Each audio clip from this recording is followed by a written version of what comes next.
Hello everyone, and welcome to Tabletop Tuesday, where basically I play some sort of random game while basically we educate either you or someone here on some sort of nerdy crap. Alright, thank you, I'm hungry for the check-in, I appreciate that. Hey Enzo Dragon, I hope you're having a great night. Sorry I couldn't immediately reply to you, I was getting things ready for the stream, so it took me a minute. So a couple of things to announce before we get into the thick of things. One is there's Spot Wizen.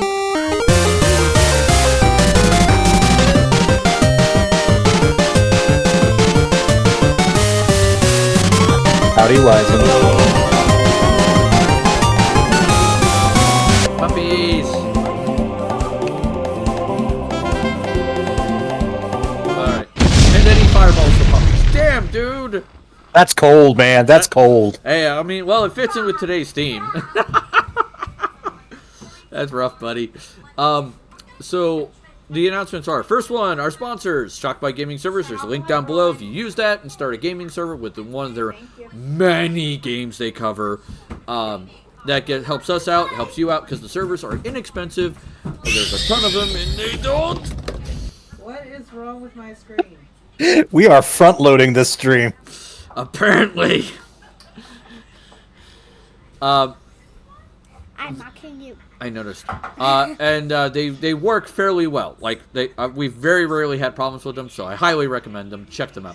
Our second sponsor is W Energy Drinks. Definitely worth their money. The drinks are amazing. I'm a big fan of Galaxy Grenade. Yeah, I mean, the shaker cups aren't great, but welcome to, plastic. Yeah. That rarely works. Everyone's world. Yeah. Why can't I see the video on my Twitch? Is the Twitch video not working? It might just be me. Yeah, you have to reload the page. Let me double check. Yeah, I've got good video feed from you, dude. Okay, I was just double checking because it's like, wait a minute, something ain't up here. Alright. Let me turn that person off because they're not here. Yeah, I got good video. Okay. I just wanted to double check to make sure. Yep. Alright. See, look, that's all I can see. I don't have a purple headset. You still see chat though? Well, yes. It's mine. But I figured you'd be showing. Oh no, you'll be showing them in Discord too, won't you? Yeah, I can also show them in Discord. Okay, if you can also share in Discord, then I don't even have to worry about this. Yeah. I'll just do that. So that way you can see the pictures in Discord, and then, or I'll have Gamera do them in Discord while I take care of the page, if that works for you, dude. Yeah, I can do that. Awesome. Alright. Rejuvenated Mike TV. Yo, what's good, Ruby? Hey, man, I welcome you here to my wonderful tavern. I hope you're having a great night, too. Welcome, traveler. And thank you for joining the tavern there, Mike. Grab yourself a mug of ale, pull up a chair, have fun, and don't fireball my goddamn tavern. What the? If you fireball the tavern, we will have to pay for that. And that is But you know, he really is fireball that well. Ow. Okay, too loud, guys. We And appreciate hello. you. What game are you playing? Back up. Hello, Mom. And then we have to pay The game I'll be playing is Rimworld, and that's the other announcement I was about to get into. The game today is Rimworld with the Twitch Toolkit. Now, the cool thing with the Twitch Toolkit is you'll see little things pop up in the chat. It'll say 1, 2, or 3. You can vote for things that happen to my colony, as well as if you type in ! Rim Store, like so, it will give you the purchase list of everything you could buy in the game with the currency you have. If you do ! Bow, like that, it will tell you how many coins you have. One of the cool things you can do is you can put yourself into my colony. Once you have enough coins. So there is that. Yeah, as you just showed up, you just start at the minimum amount. I think it's like 150, and every 2 minutes you'll get like 60 something odd coins, and that is as long as you chat every 30 minutes. Come here, Brenda. All right, so that's to be the case. If you go to Rim Story, it'll have a list of all the commands. You can use that to basically figure out what you can do. All right. with that being said, let me pull up the colony. Alright. The wonderful, wonderful colony. Oh boy. Alright, so we vote every week on what the topic of education is for Naja, Lady Naja here, because she's learning about Warhammer 40k from us. And Yes. Last week we talked about the Blood Angels, you know, the super pretty gothic boys that have a little bit of an anger problem. Now, I'm not sure that it's fair to call them gothic boys just because of the vampire connection. Really, the Raven Guard are your goth boys, or emo boys. They might be emo boys. I would say Raven Guard's emo boys. I'd say the Blood Angels are gothic. They are the artistic goth. Okay. All right, goth comes in many variants, and Enzo just fireballed the damn tavern. So in this case, this still applies. You're listed as multiplayer Monday on here. Did I not hit OK? Looks like you did not hit OK. God damn it! There it is. There you go. I just changed it now. My bad. I just want to say thank you for the education about the Blood Angels last week, guys. I appreciate it. You did really awesome. And I'm looking forward to tonight. I hope we can do as good a job with the Horus stuff. Yeah, Horus and his chapters. Yes. Chapters.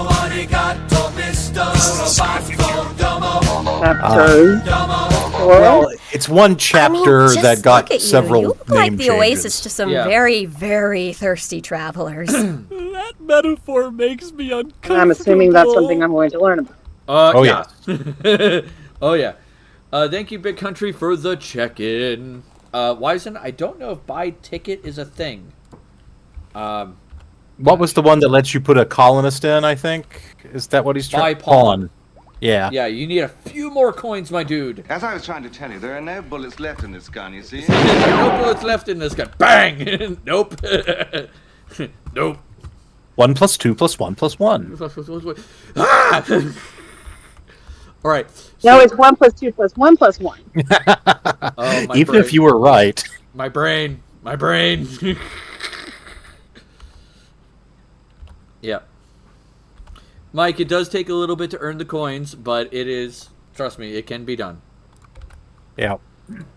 Let me see what the rules are for the coins, because I want to make sure you guys are getting enough.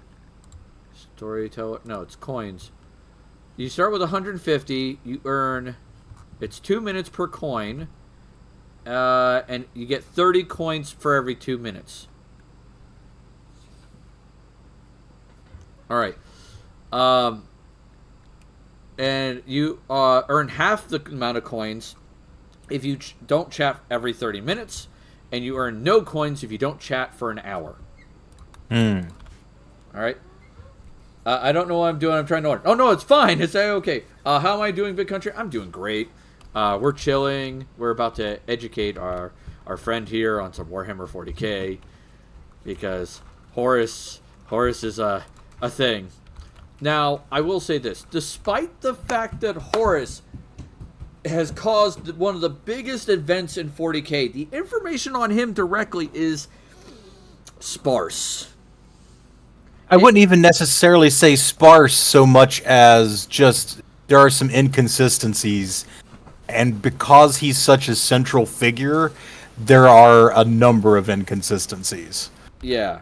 Now, Horus started off as, there's two rumors going around with Horus' start.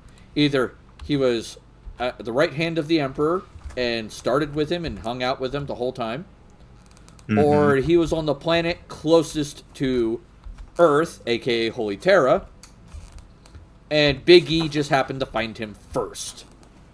Yes. The accounts are consistent that he was the first Primarch hanging out with the Emperor. Well, asterisk. I say that a lot because of the Alpha Legion. Yes. There are some elements that might suggest that, and perhaps we should sidebar this just very briefly. The reason we keep kind of asterisking on the Alpha Legion is because the Primarch of the Alpha Legion is two guys. their little genetic pod that they kind of cooked in produced 2 instead of 1. So they're smaller than the other Primarchs, but they're twinsies. It's Alfarian and Omegon. I think it's Alfarius, isn't Alfarius, it? yeah. Alfarius and Omegon. And some sources indicate that one of them was on Terra, but it's Alpha Legion. You can never trust what you read. Yeah, it's everybody is Alfarius. Yes. Okay, I have a real quick question. Sure. Okay, so is it Earth, literal Earth, or is it not? Earth in this case is actual Earth. Yeah, when we say Earth, we are talking, or we say the words Holy Terra. Holy Terra is Earth. All right, they're interchangeable. Yeah. Okay, but it's literally Earth, not an Earth-like planet. Yeah. I'm gonna have to turn down the sensitivity of my mic just a hair. Yeah, you guys are getting just a tiny bit of feedback, but Gonna see if I can do that. Where are you? Oh, it's automatically determined for mic sensitivity. Okay. might be able to reduce the gain a little bit. Go to manual. Yeah. I am throwing a picture into the Warhammer channel on the Discord that is just a picture of Horus pre-corruption. Not a meme or anything, just the dude. Yeah, the dude.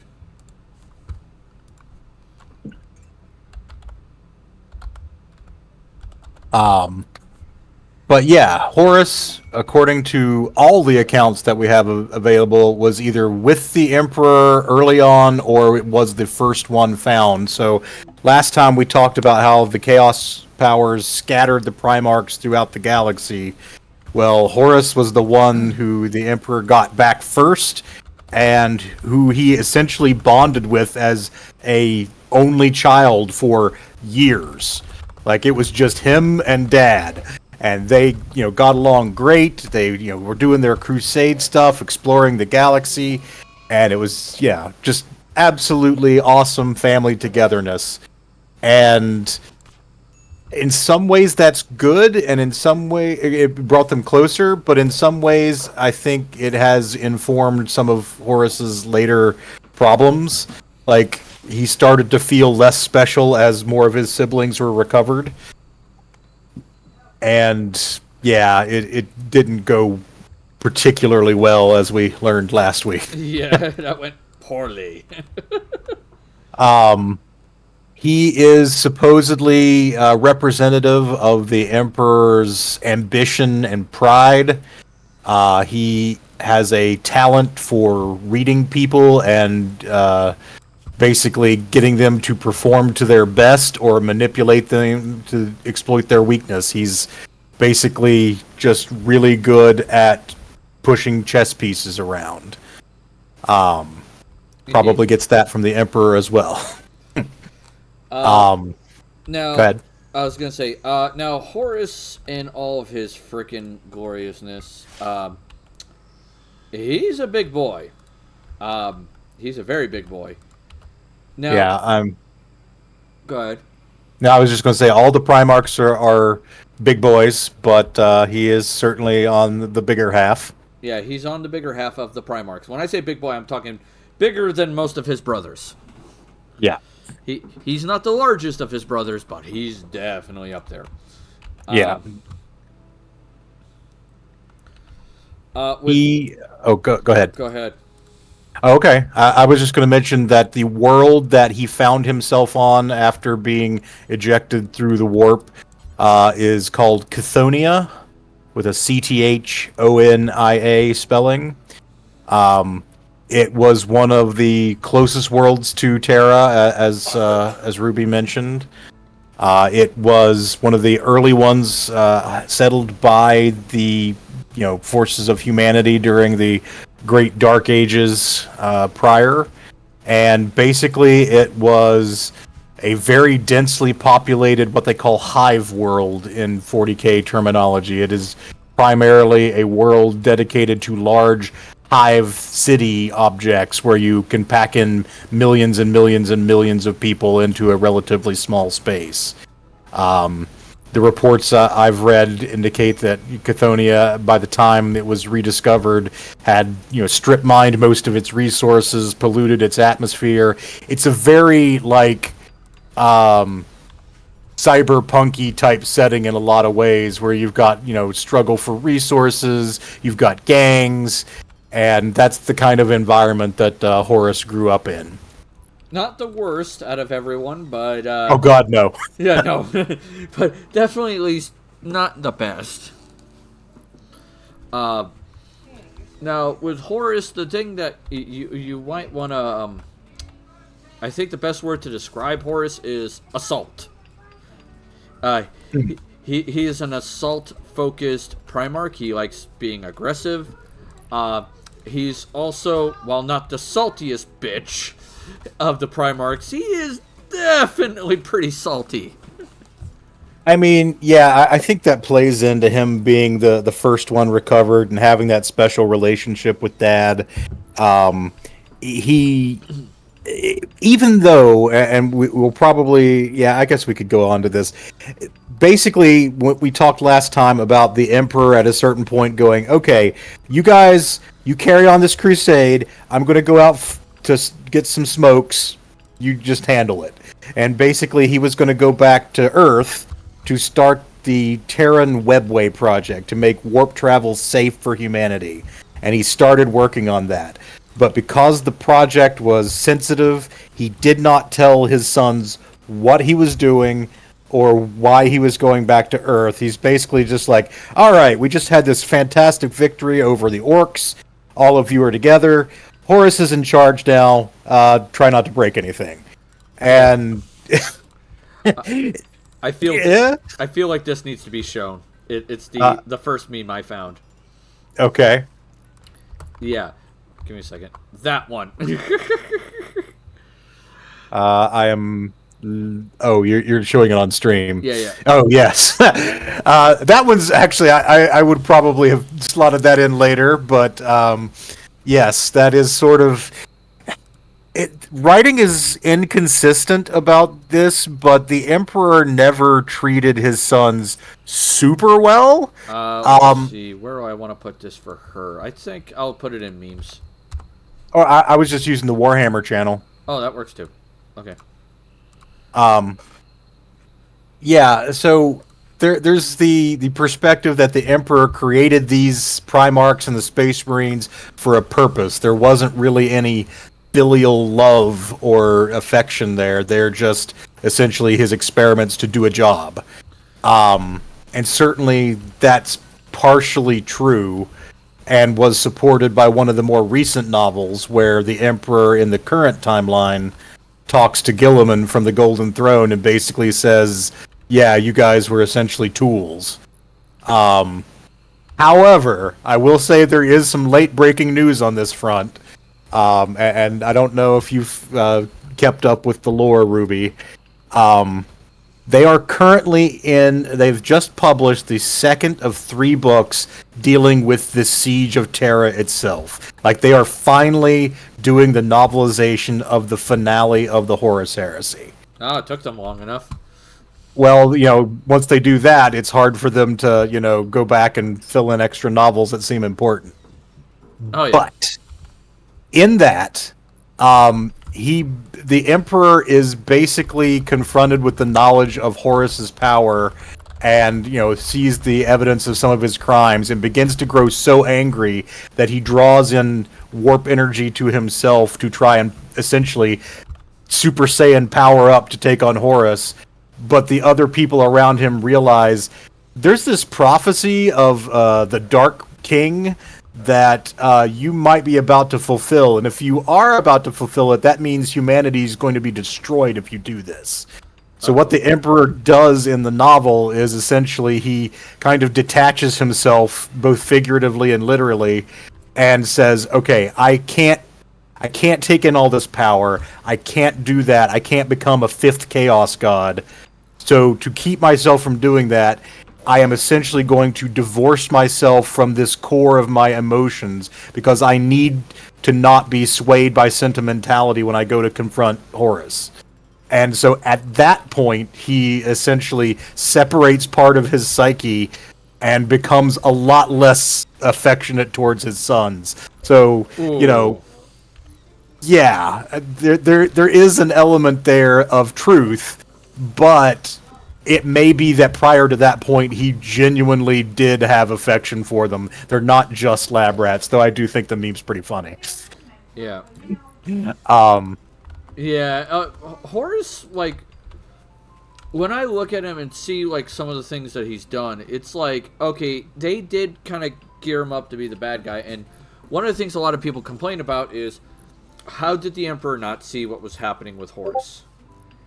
And everything I read makes me think that there's no way the Emperor would have seen it, because at the time, everybody loved Horus before, you know, the heresy.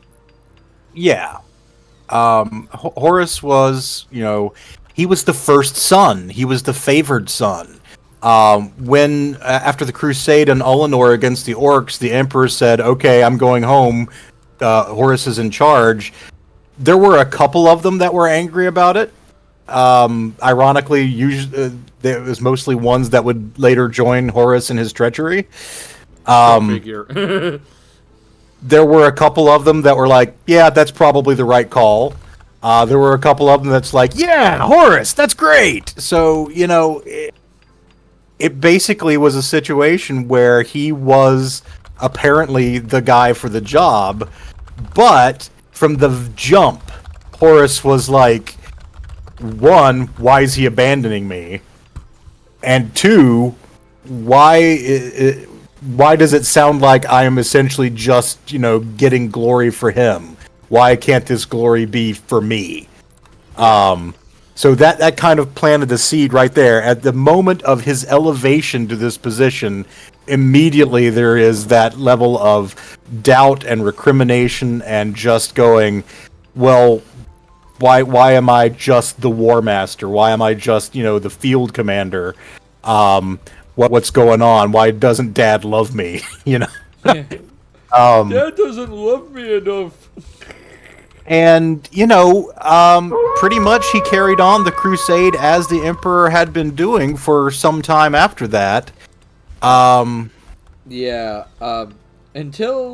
the crusade, the heresy happened, which I am going to basically be referencing another Primarch, and we will probably be covering him later. Okay. Yeah. Oh, that's a big oof there, yeah, country. And this Primarch is Lorgar. Yeah. Lorgar is actually the one who starts the heresy. But he's not the one that is the face of the heresy. No. Lorgar is an absolute just punk. And if not for him, yeah, this wouldn't have happened. So I'm also going to push another one of the memes there just related to the the family relationship. Lorgar just desperately wanted to worship something, and when the Emperor said, it can't be me, and by the way, I'm going to humiliate you for trying, he went looking, found the Chaos Powers. And from there, it started to spread. And actually, that's probably something we should talk about a little bit, how the heresy spread from legion to legion. So there were a lot of rules that the Imperial forces worked under, and the Space Marines in particular.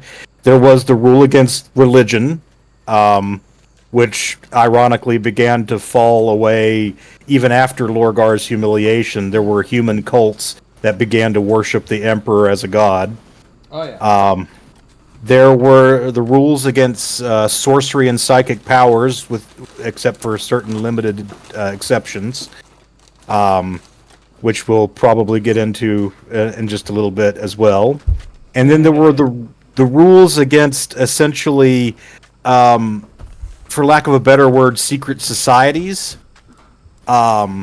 And if you read the Horus Heresy novels, basically what happened was amongst the different Space Marine legions, people from the Word Bearers would go around and they would subtly suggest the creation of what they called warrior lodges. Essentially, boys' clubs for Space Marines where rank didn't matter. You could just go hang out with your battle brothers. It was cool. You could bro down.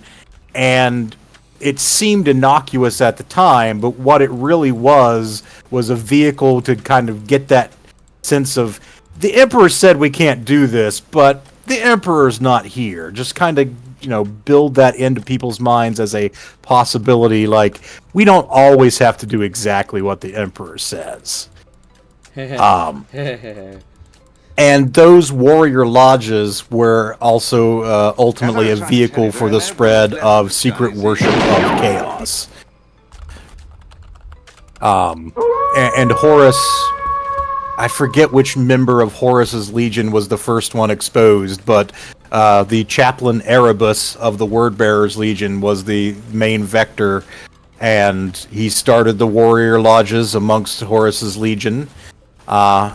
We should probably talk about their name shortly. Oh, yeah. And eventually, not only did Horus join those warrior lodges, but his 4 chief advisors, basically the captains amongst his captains, participated in the warrior lodges as well. And honestly, that wouldn't have been enough to turn him to chaos. He was resentful of the Emperor. He had issues with the Emperor, but that wasn't doing enough to turn him to chaos. Yeah. No. That would require something special. And before we get into that, maybe let's talk about his legion a little bit. Yep. Which is, at first they were known as, Peptoclypto here with the Smurf, Lurk and Love. I appreciate that, my dude. This is the Smurf account. That's a weird name for a legion. Yeah. Okay, sorry. So the first name of the legion I came across was the Lunar Wolves. Luna. Yes. Got a sub. Thank you, Naja, for that. Enjoy those emotes, my dude. Oh, excuse me. And of course, the lack of commercials. That's always a nice thing.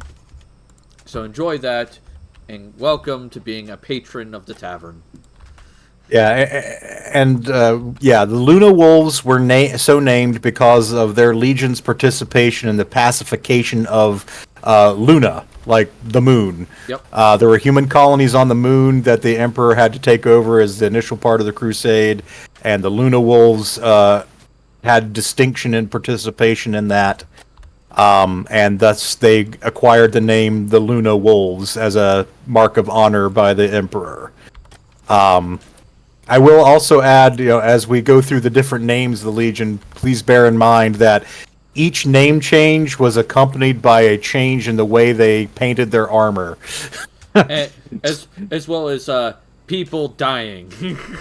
Well, the first change, not so deadly, because after Horus was appointed the War Master by the Emperor himself said, hey, you should change the name of your legion as a sign of just how awesome you are, basically.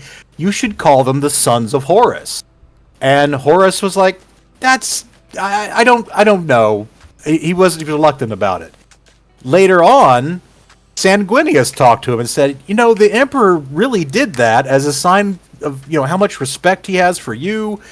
You really should consider it. And finally Horus was like, all right, we'll call them the Sons of Horus. Yeah.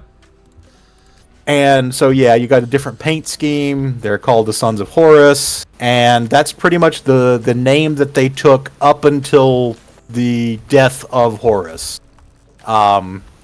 Subsequent to that, and we are skipping ahead, but just feels thematically appropriate. Oh, yeah. One of his 4 captains of captains was his successor. After Horus died, the legion was taken over by Abaddon, or sometimes pronounced Abaddon. I'm not sure which is actually correct. I've heard it both ways. Abaddon.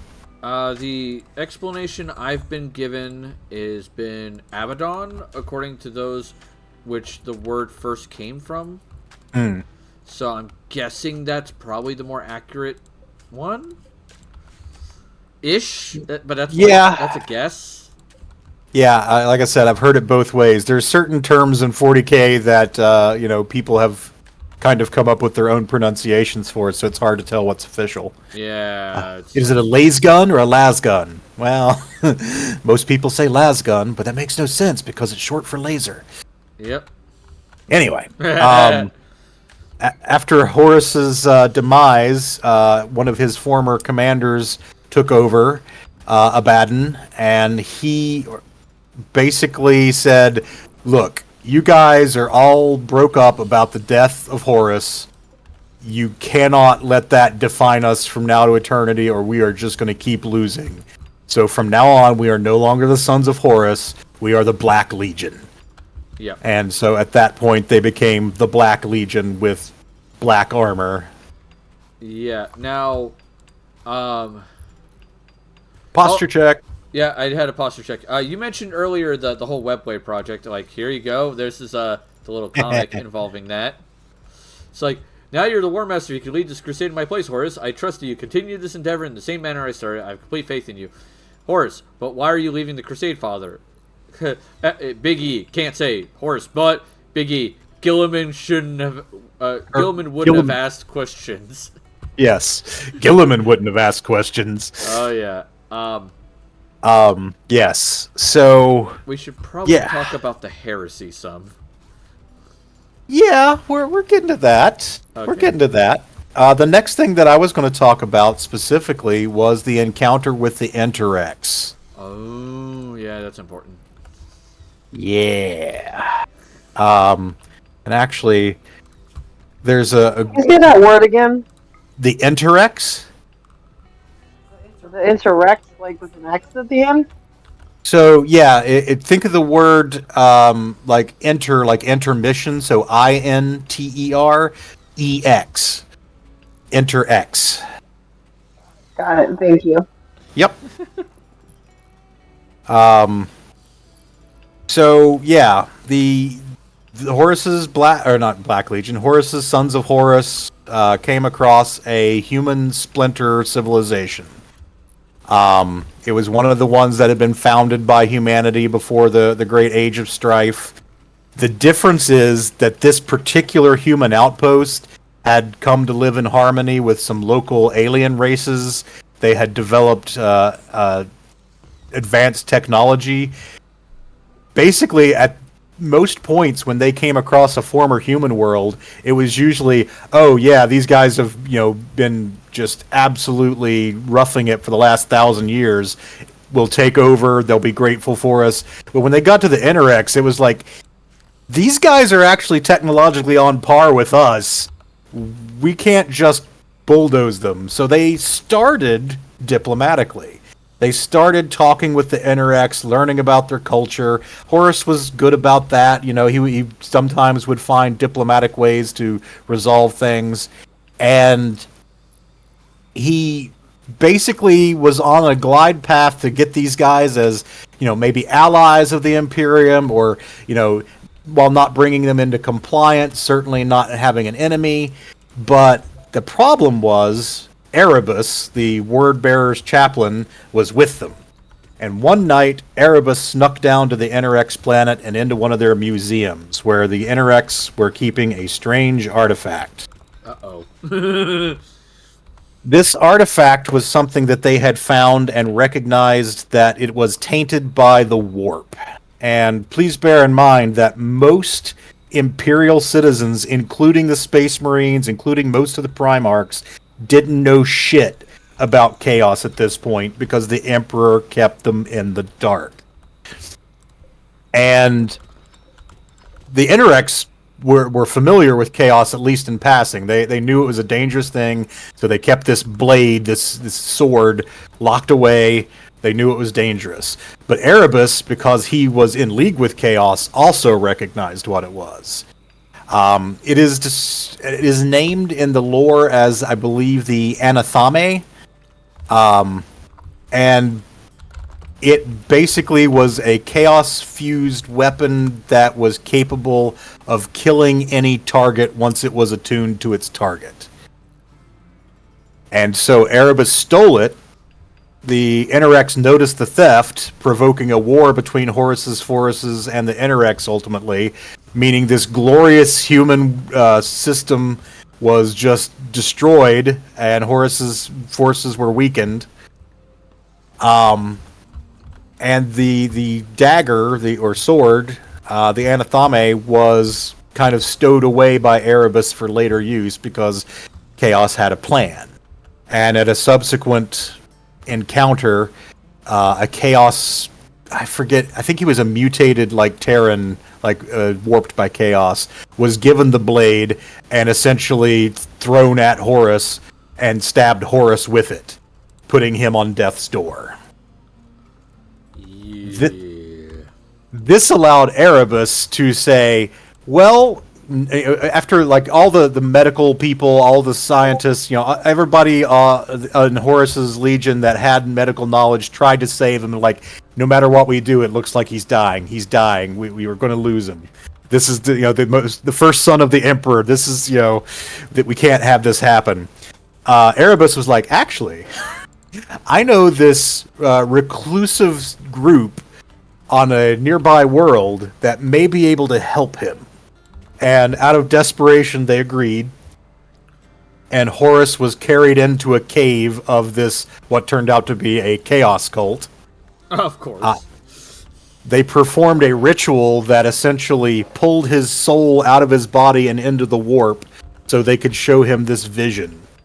And this vision he was shown was of an Imperium that had no memory, essentially, of him and several of his brother Primarchs, where the Emperor was worshipped like a god, a very oppressive, dark society.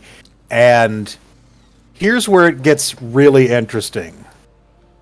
Now, we have to sidebar here, so keep that little data point in your mind. We're going to go across the galaxy for a second here and connect some stuff. There's another Primarch who kind of knows what's going on at this point.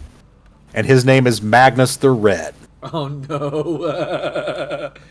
So, remember when I said the Imperium forbade sorcery and most psychic powers because of the usage of the warp? Magnus wasn't happy with that. And Magnus never stopped using it because that was his gift. Of all the Primarchs, Magnus was the most psychically gifted. It was just absolutely in tune with his body, and so he had massive psychic powers. It was massive. Yeah. Magnus the Red. I will note at this point that Magnus is the largest of the Primarchs. He was described as the Red Giant. He is also described as a Cyclops, though it's not clear in the lore if that means he lost an eye and has one eye where you would expect one of two to be, or just one central eye, though his demon form definitely has one central eye. I believe he has one central eye. I think he got the Cyclops name after the heresy. Yeah, but I don't. When he had a biological body, I don't know that he had one central eye. The sources vary on that. That's fair. But he had one eye that was functional. Anyway, Magnus was fucking around in his astral projection, and he sensed Horus having been drawn into the warp. So he's a galaxy away. He senses Horus's presence and goes, and he sees this same vision as Horus sees it. And he's like, Horus, this is one possible future of many, and it's within your power to stop this. Don't necessarily don't take what they're showing you at face value. But Horus... chill, my dude. It is fine. Don't freak the fuck out. Magnus at this point was just like, come on, man. you don't have to do this. Just trying to talk him down. And to be fair, Magnus had the most experience of all the Primarchs with warp entities, except for the ones that had already fallen to chaos. And Horus was already primed because of the warrior lodges, because of his resentment towards the Emperor. and he saw this vision where his name had been wiped out. You know, the Emperor has uplifted it as a god, and he was just like, no, fuck it. I will accept this deal with the powers of chaos. You heal me, and I will become your champion. And Magnus is like, well, shit. Fuck. And so Magnus gets back to his material body and is like, well, Horus is turning traitor. I need to tell the Emperor. And so Magnus projects his body again to Terra. The problem is the Emperor is in psychic isolation working on the Webway project. He has massive psychic shields erected because essentially he is drilling a tunnel through hell. He has to make sure that the walls are solid every step of the way, because if one end of that tunnel opens and it's not complete, it will destroy Earth, because it'll essentially vomit hell into the real prime material plane, for lack of a better word. Yeah, that'll be bad. But Magnus is so desperate to tell him about what happened. He senses these psychic shields and is like, no, I gotta get through to him. He breaks through the psychic shields to tell the Emperor that Horus is betraying him. And in so doing, not only does he ruin the Imperial Webway project and essentially open a hell gate underneath Earth that has to be constantly, like, pressured shut, he doesn't even convince the Emperor. The Emperor's like, no, not Horus. He's my boy. He's the best. And so what the Emperor does is like, look, Magnus has been using sorcery that I forbade. He's tried to convince me that Horus is a traitor. Magnus must be the traitor. So right. the Emperor reaches out to Horus and said, send the Space Wolves to Magnus's planet to arrest him and bring him before me on Terra so that I can deal with him. Essentially, basically calling his son to Terra to be, judged. Yeah. Horus Horus is like, oh, yeah, I'll do that. Totally. Yeah, I'll totally do that. Except he doesn't. What he does is he reaches out to the Space Wolves and says, Magnus has broken the decree against psychic powers and has been branded a traitor. You are to go to his planet and destroy him and his legion. And so at that point, Horus has made his first big move to kill one of his brothers. And so, yeah, the Space Wolves are dispatched to Prospero, the home world of the Thousand Suns Legion, and Magnus. They basically scour the entire planet, and Magnus and his men are nearly destroyed, and out of desperation to keep... Sorry. The thing was, Magnus was ready to be arrested. He was willing to go before the Emperor and be judged. But he couldn't let himself and his sons be destroyed. So at that point, he reaches out to Chaos himself and says, all right, if you will save me and my sons, I will pledge myself to you. And so he falls to Chaos that way, ironically, because of Horus, though Magnus doesn't know.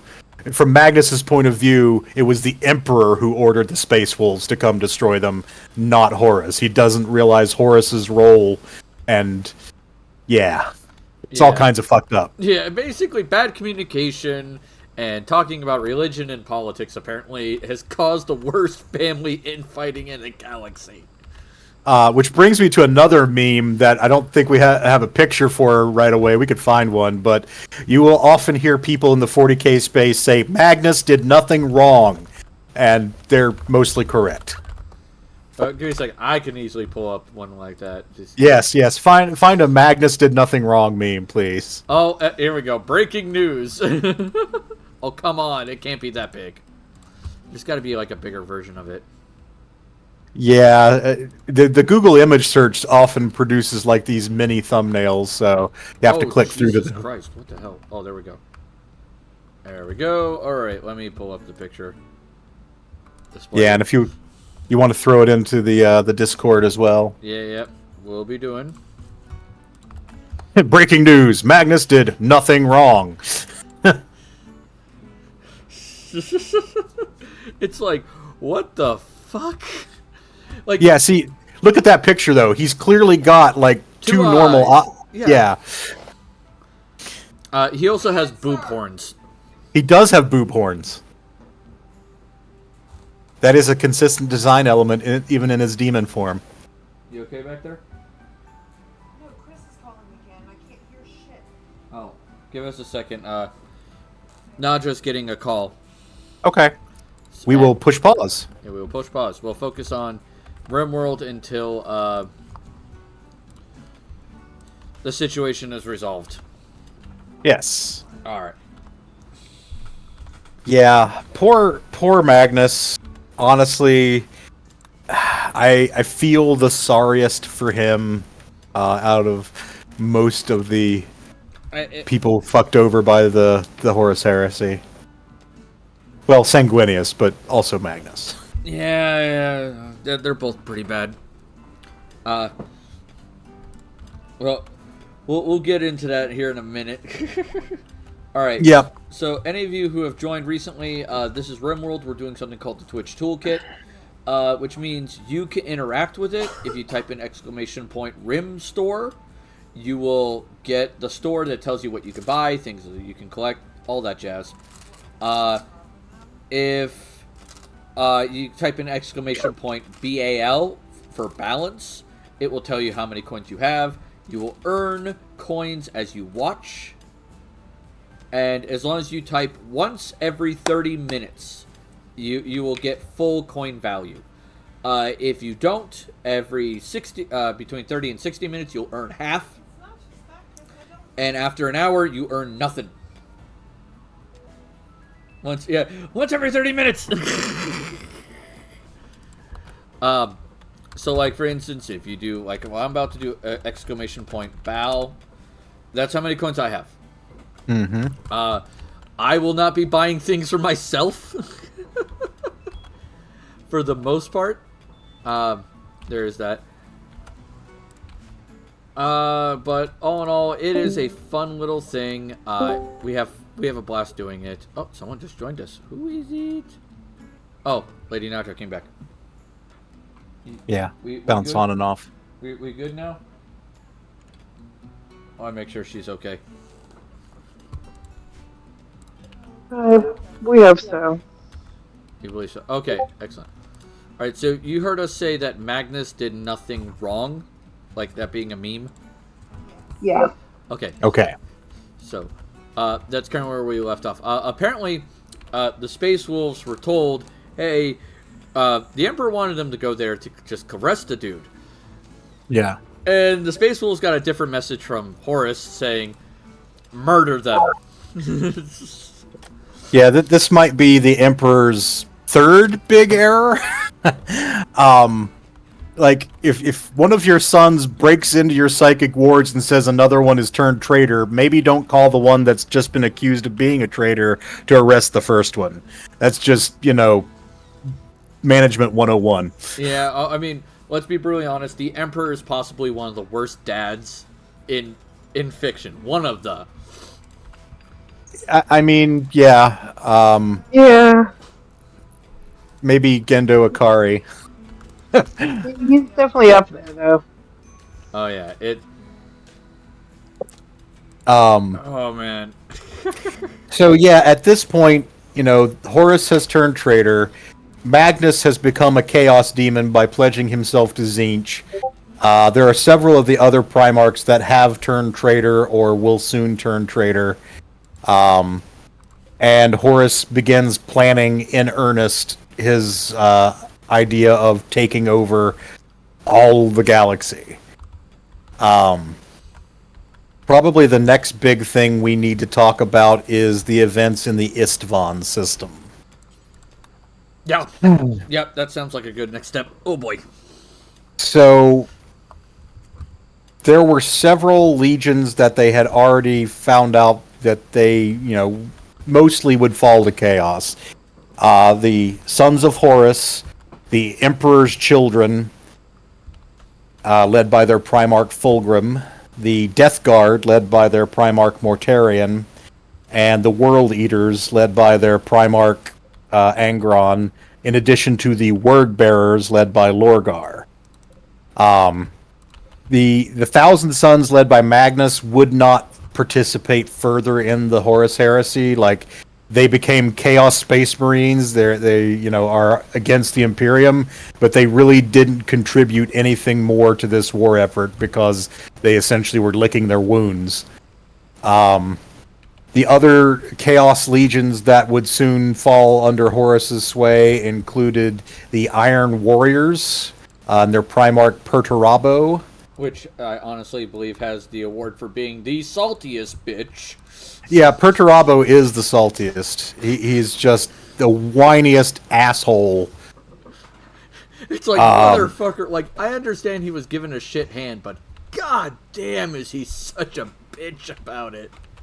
Then there's the Night Lords and their Primarch, Conrad Kurz, who, brief sidebar, has a split personality where he is basically murder Batman.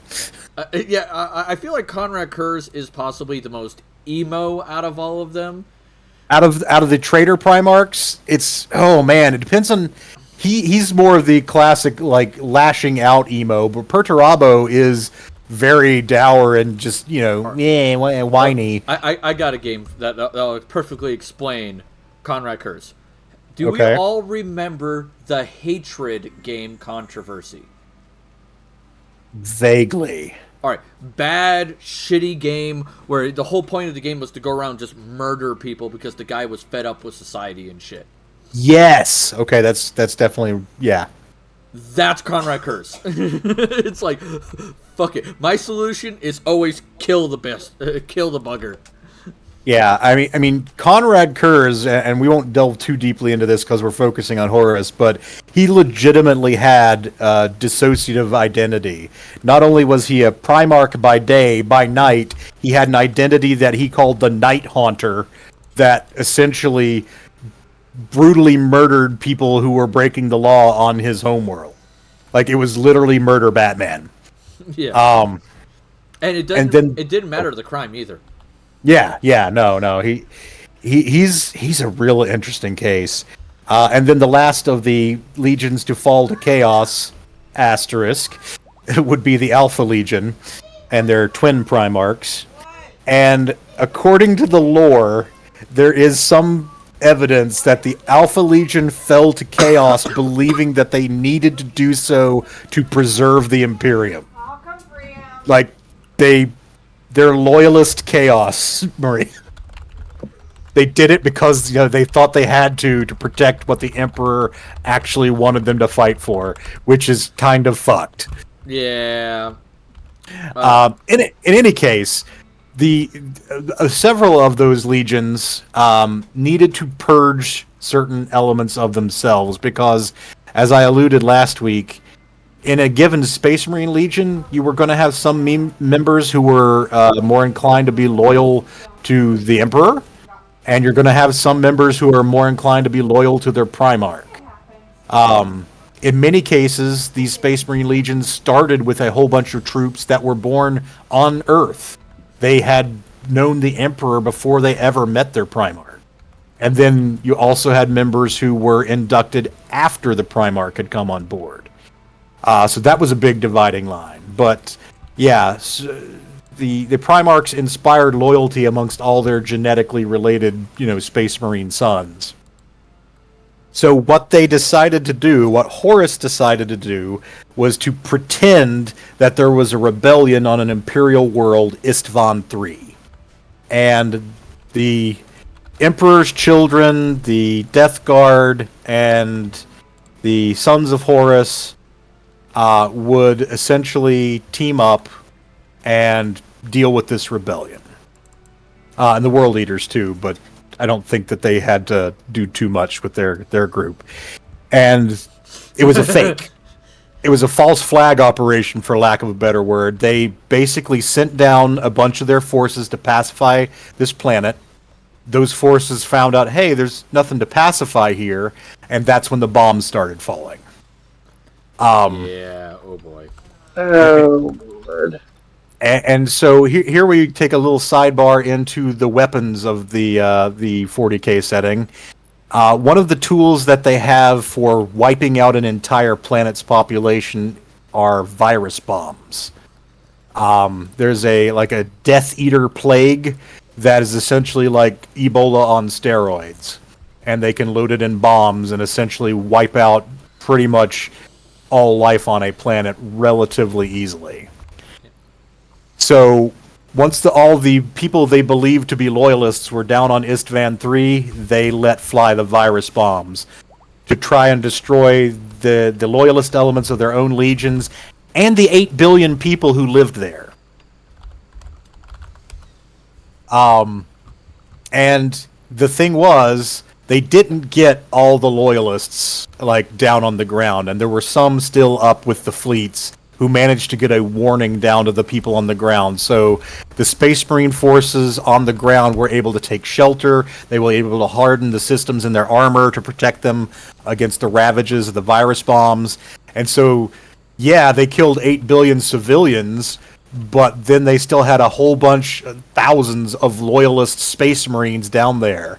And they couldn't just leave them behind, because chances are one of them would find a way to get a message to the Emperor and ruin the whole thing.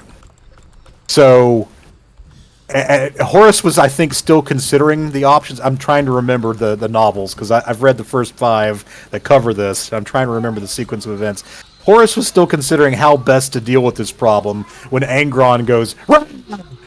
and basically launches himself down there with thousands of his world eaters, and Horus is like, God damn it!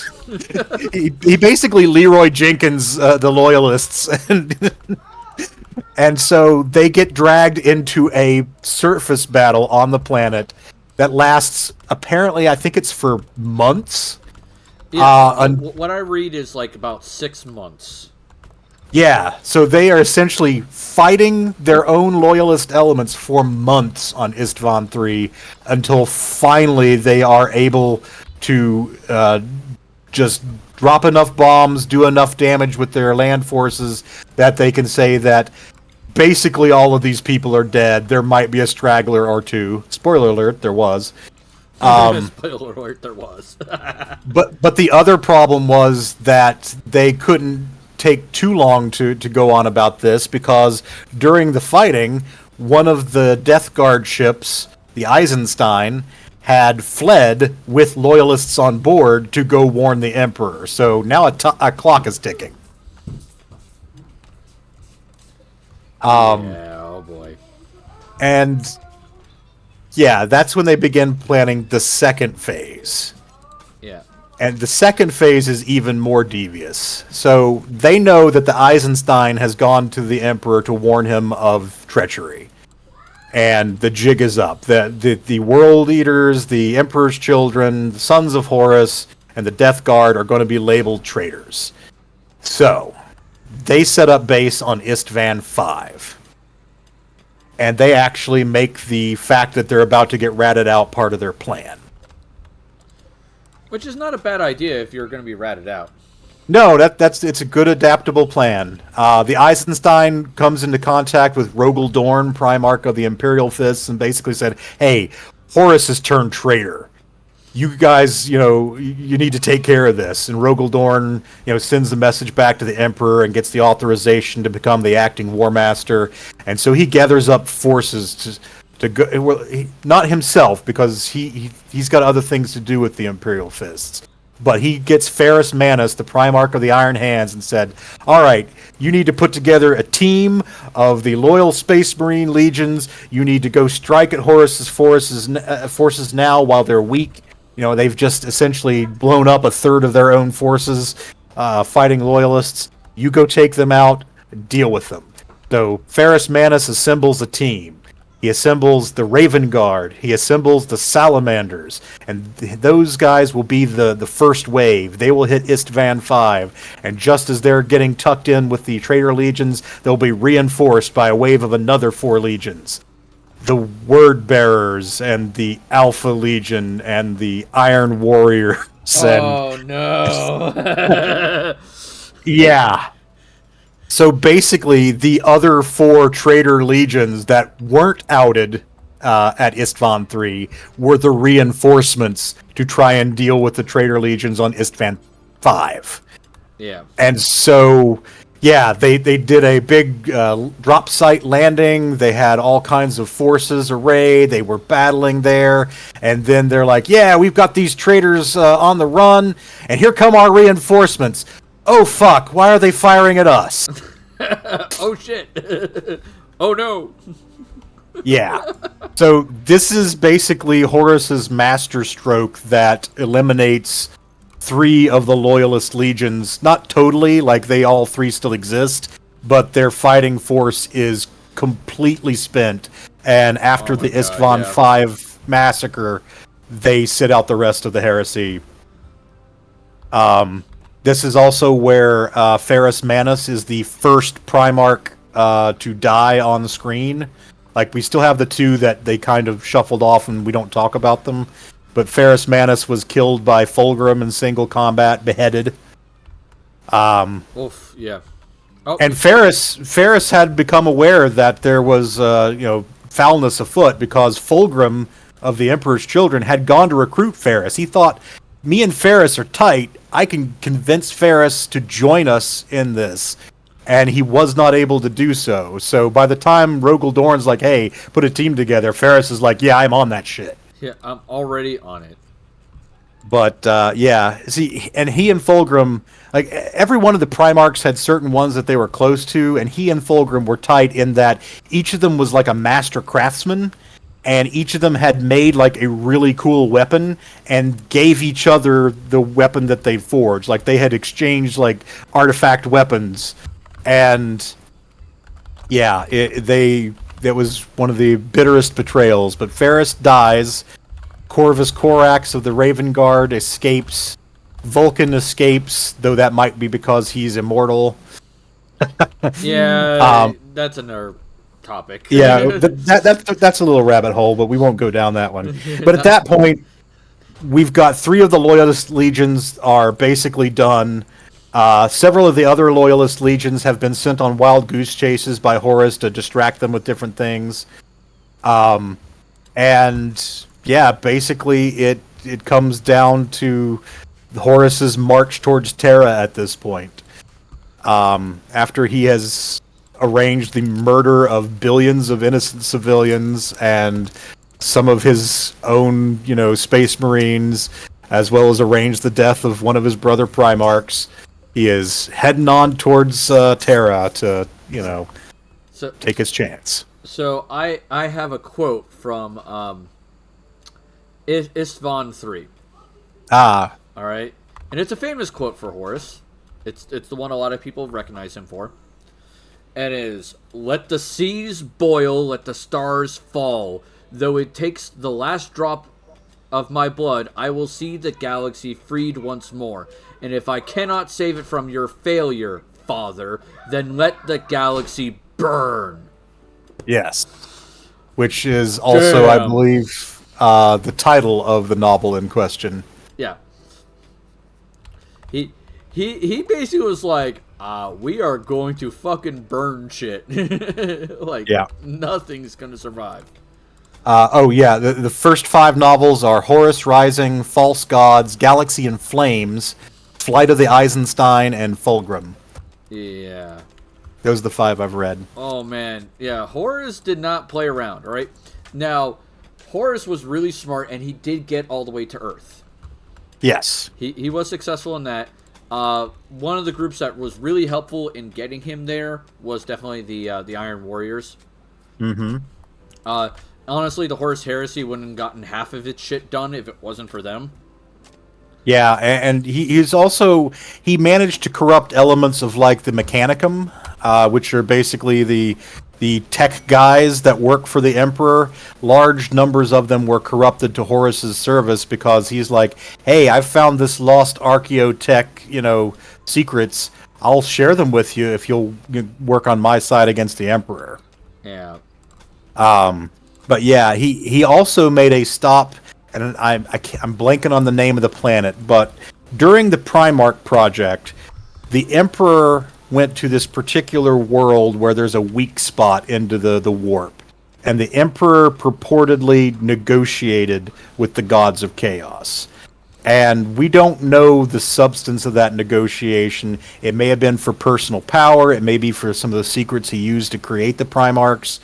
But he basically, according to what we see, somehow managed to hornswoggle them.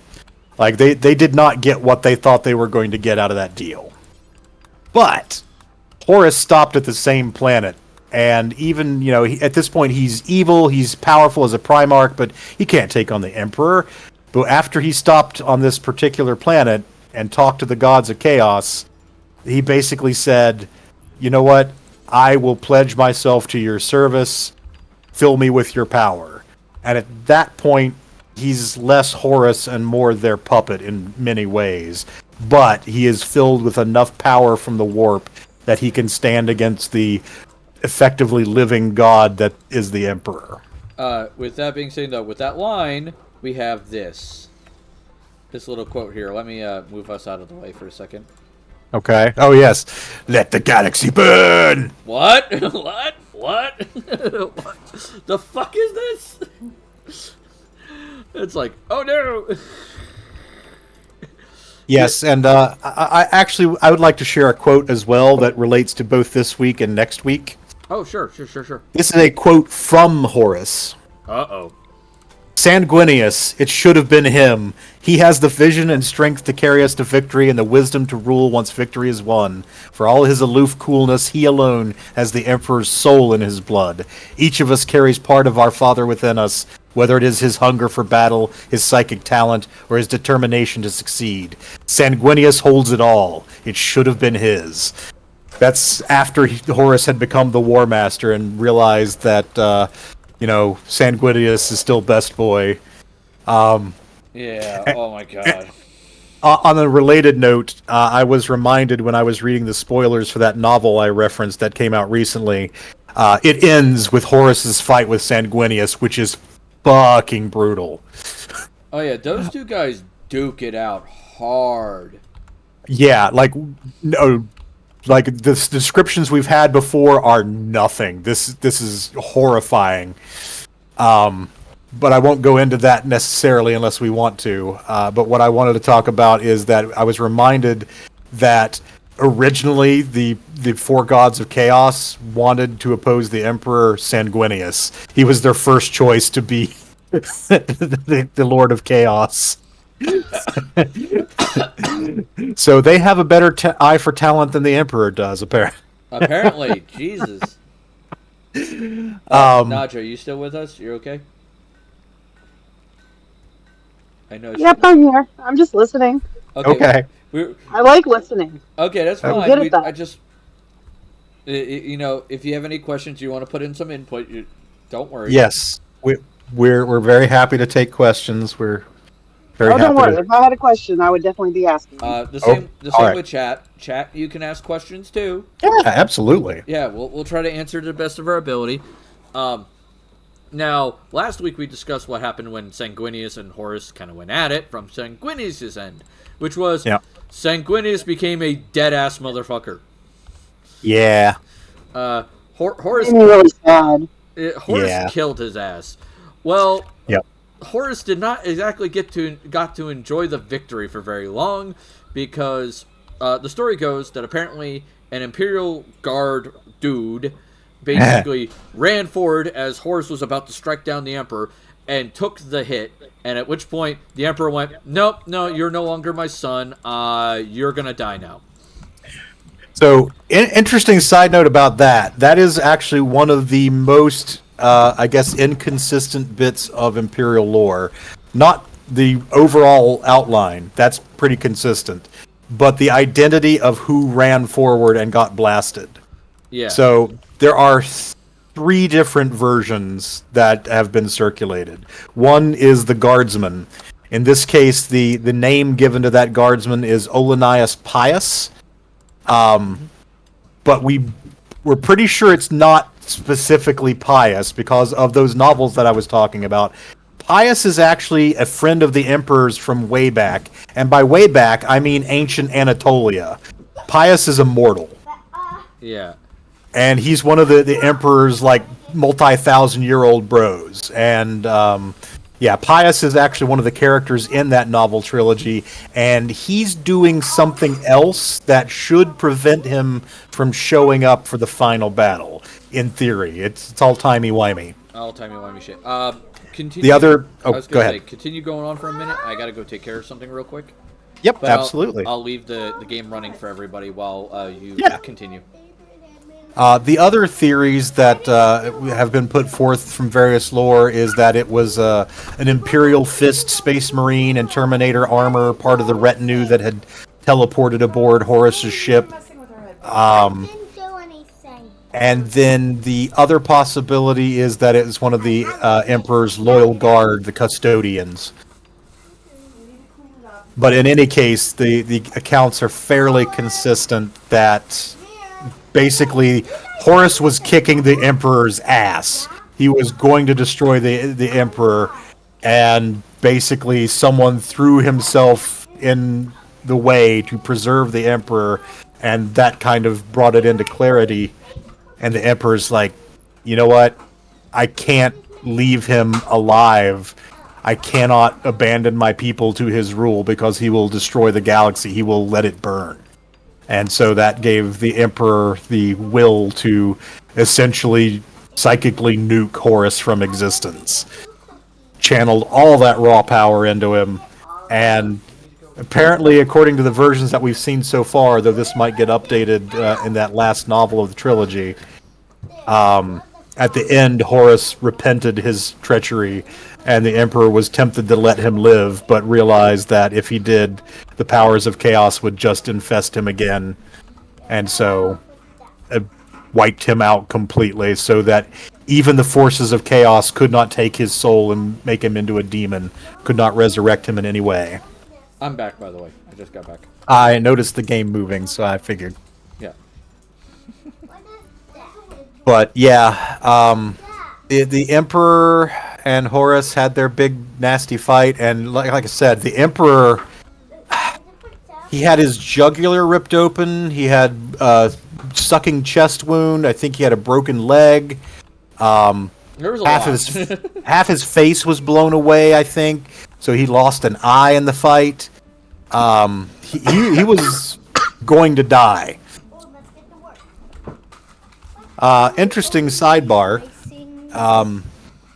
The Emperor, of course, because of Magnus's action, had been using his psychic powers to hold shut the warp storm that would emerge underneath Earth because of the failed Webway project.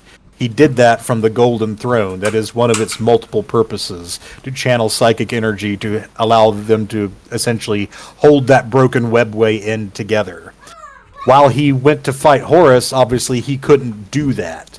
So he got his best human bud, Malkador, who is the most powerful human psychic to ever live, and put him on the Golden Throne to hold things shut. Yeah, Malkador the Sigilite.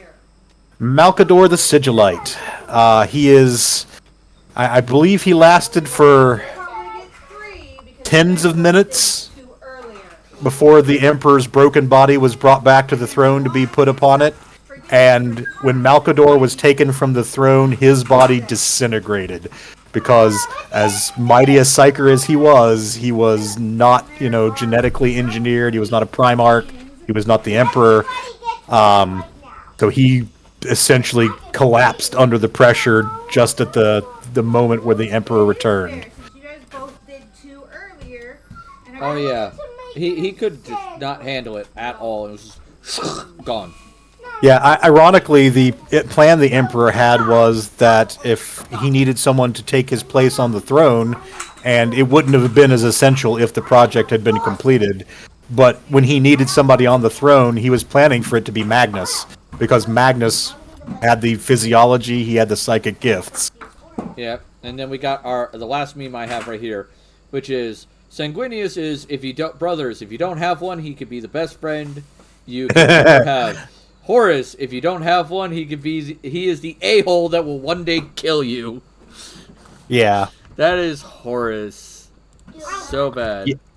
Yeah, like I said, the fight in this most recent novel is just brutal because Horus at this point has become a god in terms of power, but he's very new at it, and he's also been forced to make some tactically interesting choices to keep the Emperor from reading his plans.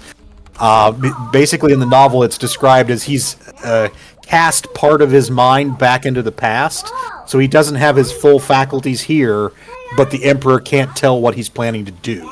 Alright, so apparently we have an event that the viewers can now vote on. You can make the temperature take a sudden drop, you can make the temperature take a sudden uptick, or you can make my plants become diseased, and I have to literally remove the disease before it consumes all my plants. We'll do a heat wave. I do want to say that the island I'm located on is in a tropical zone. And it is never winter here. Ever. Okay. Yeah, this is actually my little island right here. Cool. This is, by the way, I'm going for the victory condition called the Accio Nexus. I have 2 out of the 3 parts. I'm about to get the 3rd part. In order to get each part, you have to surrender your colony and only take 5 people with you to the new colony and like a small handful of items. So I've essentially had to start from nothing already twice, and I'm about to do it a 3rd time. Yeah. That's a pain in the ass. Yep. But I do want to see what this victory condition is like. Sure. I'm curious. You were saying. Yeah, I'm trying to remember where I was. I was getting ready to talk a little bit more about the fight between Horus and Sanguinius. Horus, was, as I said, kind of distracted because he'd compartmentalized part of his mind, but he was filled with this power. And I saw one person online describe it as, when you get to the fight between him and the Emperor, Horus had the power of a god, but the mind of a mortal. And the Emperor had the mind of a god, but the power of a very powerful mortal. And that was kind of the difference between them. Like, the Emperor could have handled that power, but Horus really didn't have the faculty to fully use it.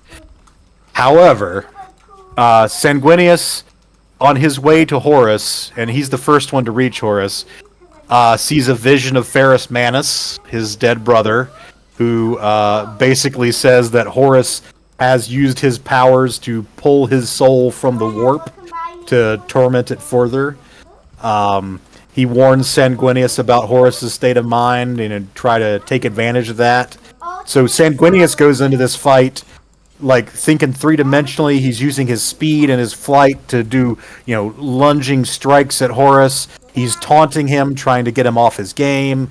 And Horus isn't necessarily playing seriously at first. Horus is still thinking, maybe I can turn him to my side. What a triumph that would be. My favorite brother on my side. And so he's not taking it seriously. And Sanguinius is actually taking Horus apart physically. But at a certain point, Horus realizes he's not going to come to my side. He's seen the severed head of Ferrus Manus that I have over here in my gallery. He's opposing me. If I let this continue, he just kills me. So I will not let it continue.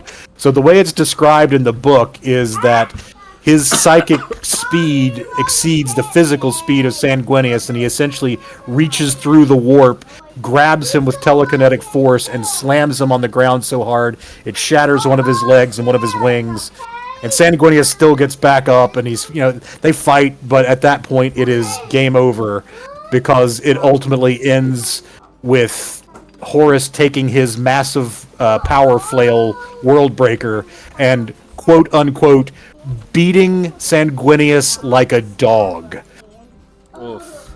Like, Sanguinius cannot speak by the end. His lungs are full of blood.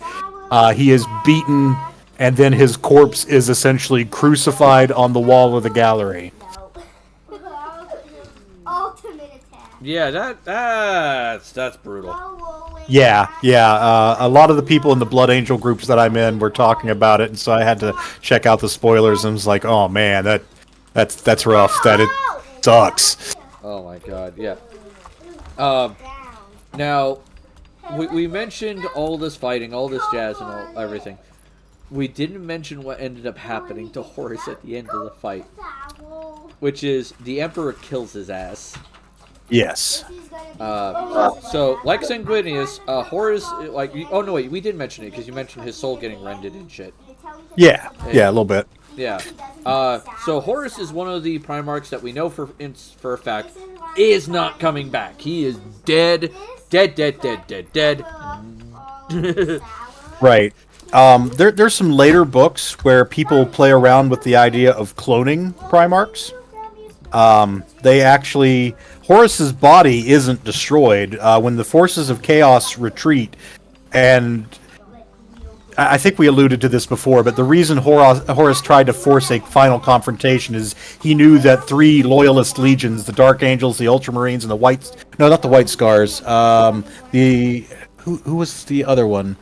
It was the Dark Angels, the Ultramarines, and one of the Space Wolves were basically closing in on Terra and days away, and they were going to be there, and he could not afford to fight all those many fresh troops.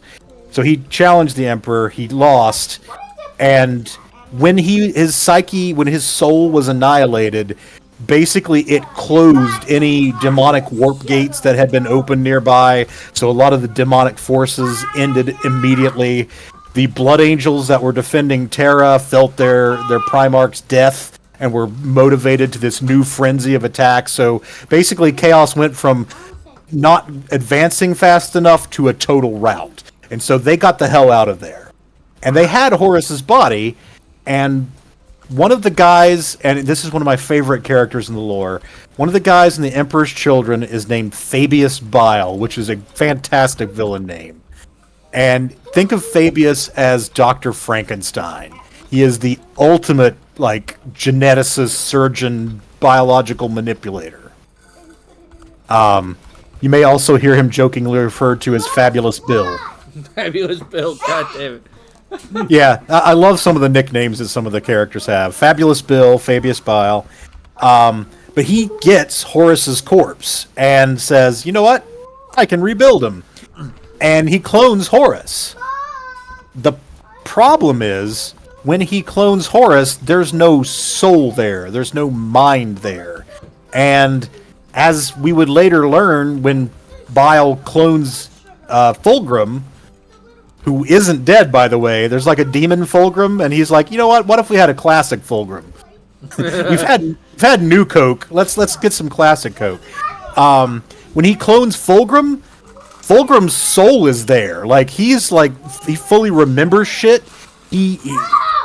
Because the Primarchs are beings of the warp on some level. They have a soul that exists beyond the physical. They can remember things. They're not just physical bodies. And Horus should have worked the same way, but didn't, because there was no soul to return to that body. Yeah. Which is bad. Which is really bad for the Chaos side. Yeah. At that point, Abaddon came in and said, look, we're wasting our time worshiping essentially the corpse of our founder. He destroys the clone and basically says, no more of this shit. From now on, we're not the Sons of Horus, we're the Black Legion.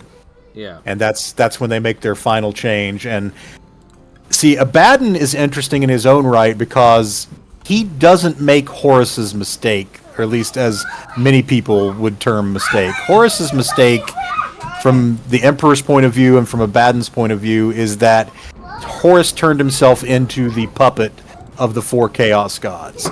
By accepting that much of their power, by allowing himself to be transformed, he is essentially no longer his own person. And most of the Chaos Primarchs have made similar choices. Magnus is a demon prince, and Angron is a demon prince. Mortarion is a demon prince. I think Lorgar is. There are several of them that I believe have fully gone to become demon princes. But they offered, the Forces of Chaos offered Abaddon the same deal. It's like, you can be the new Horus, you just got to accept our power. And Abaddon's like, no thanks, I'm good. Yeah, I'll pass, thanks. So he's empowered on some level by Chaos and the fact that he is a highly experienced Space Marine, but he did not accept, the full transfusion of power. And thus, he has not become a demon prince and has retained his own faculties, his ability to think independently. Yeah, which is okay, neat. Yeah, so he leads the the Black Legion is one of the few Chaos Space Marine legions that is not led by a Primarch. The other being the Night Lords, because classically, Emo Boy, Night Haunter, basically an Imperial assassin showed up to take him out late in the Horus Heresy, and he's like, yeah, that's probably fair. And he just lets himself be killed. Now, we will... Give us a second, we have kids going nuts. Alright, are you guys okay now?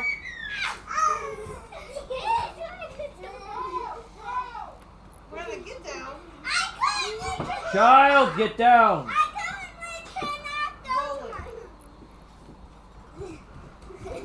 Good gods, I'm sorry everyone, the children are acting up just a hair. Yeah. I mean, I know it happens with kids and all, but sometimes it'd be nice if they chilled out. That's me talking. Yeah, shush. Alright. I will say this about Corvus Corax, I think is his name. Or Conrad Kurz? Conrad Kurz. Right, sorry, Corvus Corax was a different one. Yes. The downside with Kurz is he had this ability that anytime he touched someone or he saw the future, it was always the worst future. Yeah. And so he even saw that for himself, which was, oh, I'm going to get assassinated at some point. Yeah, this is the moment. Yeah, and he just chose to accept it. Presumably, like the other Primarchs, he could be restored in some fashion. But, yeah, he's one of the few Chaos Primarchs that is actually dead. The other one that we have not mentioned is either Alfarius or Omegon. At least one of them is dead. We think. Yeah, one of them is dead. We think. Because here's the other funny thing about Alfarius and Omegon. They're the shortest of the Primarchs, which means that exceptionally tall members of their Space Marine Legion, which naturally share a resemblance to them, can sometimes pose as them. Yeah, so it's like, we believe that at least one of them is dead. We're not sure because of that tendency for them to impersonate. Yeah. Oh boy. I see. Yeah.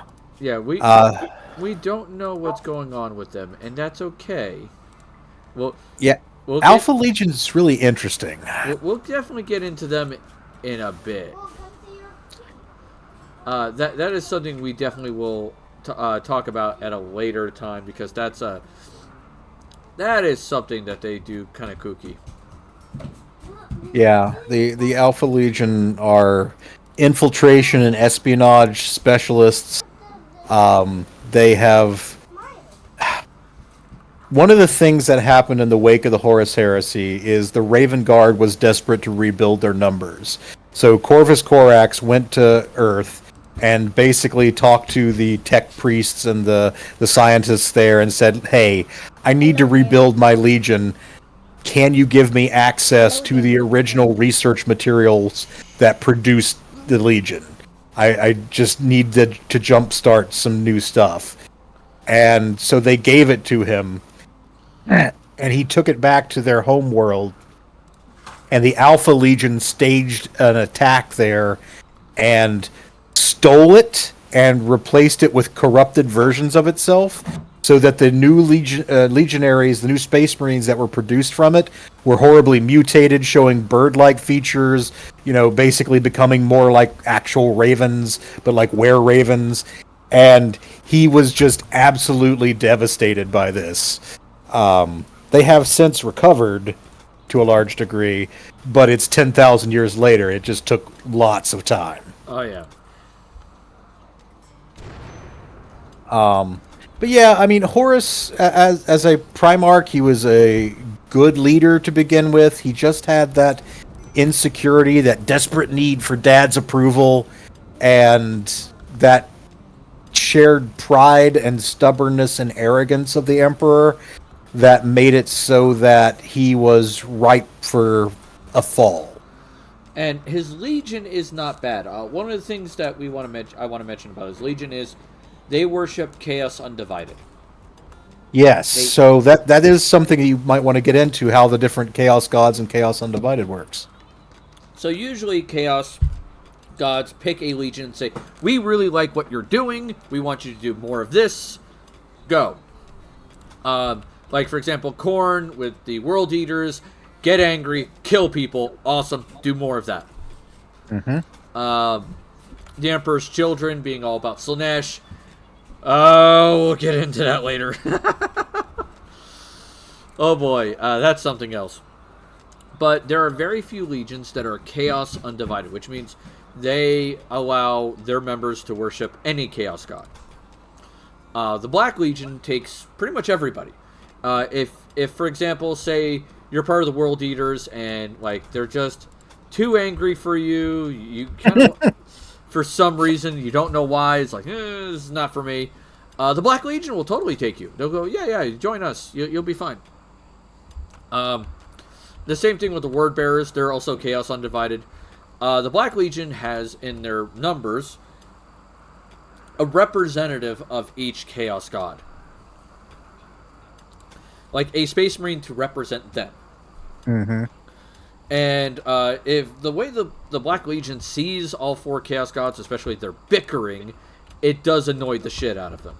Abaddon has actually on multiple occasions basically gone on the record saying he really wishes they would stop fighting amongst themselves so they can focus on their enemy. Yeah. It annoys the shit out of him. Which, I get why, but it's still like, god damn it. Yeah, there's at least one legion that is totally dedicated to each Chaos God, but yeah, the Black Legion is one of the most accepting, and it's worth noting at this point that most Chaos Space Marines have been alive for 10,000 years. Like, those original Space Marine legions that numbered 100,000, the ones that survived went into hiding into the warp after the heresy failed and have become further mutated by the horrible energies of the warp. And they basically remember fighting to take over Terra. A lot of those Chaos Space Marines have been alive for 10,000 years. Except there are occasionally new recruits. There are legions that still fall, or not legions, but chapters that still fall to Chaos. So, these days, a Space Marine chapter doesn't have 100,000, it's got 1,000. And every now and then, one of them will come across some kind of Chaos taint and become corrupted and fall to Chaos. And one of the options for them, if they don't just want to operate as a, independent little Chaos chapter, is to join the Black Legion. So the Black Legion probably has more new recruits than most of the other Chaos Legions. Oh yeah, definitely. And that honestly helps a lot, because out of all the legions, they're the ones that are surviving the best. Hey, Angel Woman, I hope you're having a great night. Yeah, a lot of the legions have various defects or problems, and the effects of chaos have helped them essentially stave those off. Like the Thousand Suns, there's a defect in Magnus's genome that affects all the Thousand Suns that causes their flesh to warp. And one of their sorcerers found a spell that would stop that, except it had a side effect. and basically turned every one of the legionaries of the Thousand Sons who wasn't psychically empowered into a dust-filled living suit of armor, essentially an automaton with vague memories of maybe once having been a person. That's Black Legion there. Yeah, I'm going to share that in Discord as well for Naja. But this is their coloration. This is kind of their aesthetic. Because, like, we showed the Blood Angels last week, and this is the Black Legion. And so these are the guys. Lots of black, lots of bronze. It's kind of their shtick. A little bit of red, I've noticed, in some of their models, like this one. I have seen some blue on occasion. But the model, it's usually not a common color for them. It's usually red. Well, and sometimes as a model painter, you'll paint a really dark blue to represent black that you just want to be able to actually see gradations of, shading. Yeah. I really like that look, actually. Yeah. I mean, as a miniature painter, I hate that shit because Chaos Marines are way over-designed and have too much trim and shit. Yeah, it's like, oh god, I have to paint this shit. Yeah, like... it's all the spikes. It's all that spikes. It's all the skulls. It's all that extra shit. It's just there's so much of it. It's for me. It's the raised trim on every edge of their armor, like down around the boots where you got kind of like the spiky bronze trim. Yeah, it's like you have to paint that and make sure the paint doesn't cross over to the lower area. So it's just a careful back and forth game to try and make it look good. See, for me, the one that would really do me is the chest. That little chest area. Yeah, that would be such a pain. Or the horns. Yeah, I could see that.